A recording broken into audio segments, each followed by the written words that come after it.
Di sini saya akan menjelaskan mengenai definisi dari keadilan. Dan secara umum, dalam jurnal Muhammad Helmi yang berjudul Konsep Keadilan dalam Filsafat Hukum dan Filsafat Hukum Islam, mengatakan bahwa keadilan merupakan salah satu tujuan hukum yang menjadi tuntutan kesamaan hak dalam pemenuhan kewajiban.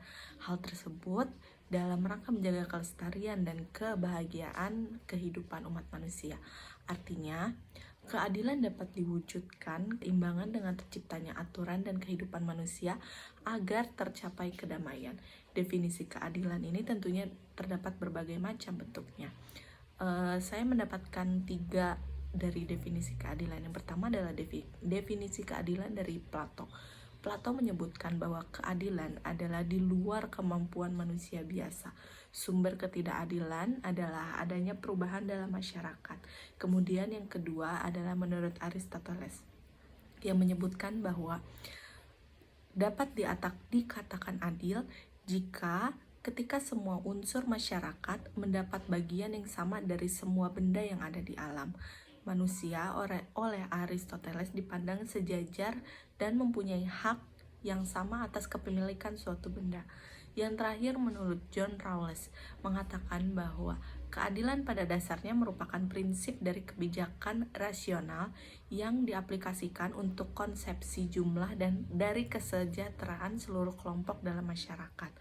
Untuk mencapai keadilan tersebut, maka rasional jika seorang memaksakan pemenuhan keinginannya sesuai dengan prinsip kegunaan, karena dilakukan untuk memperbesar keuntungan bersih dari kepuasan yang diperoleh oleh anggota masyarakatnya. Yang selanjutnya adalah mengenai aliran-aliran filsafat hukum. Yang pertama adalah aliran hukum alam. Menurut Ferdinand, aliran ini timbul karena kegagalan umat manusia dalam mencari keadilan yang absolut. Hukum alam di sini dipandang sebagai hukum yang berlaku secara universal dan abadi.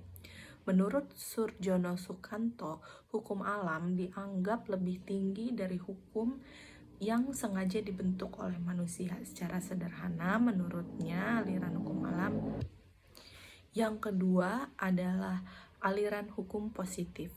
Aliran hukum positif ini memandang perlu secara tegas memisahkan antara hukum dan moral, atau sering disebut juga memisahkan antara hukum yang berlaku dan hukum yang seharusnya, atau sering disebut juga dengan das Sollen dan das Sein. Selanjutnya adalah aliran hukum utilitarianisme.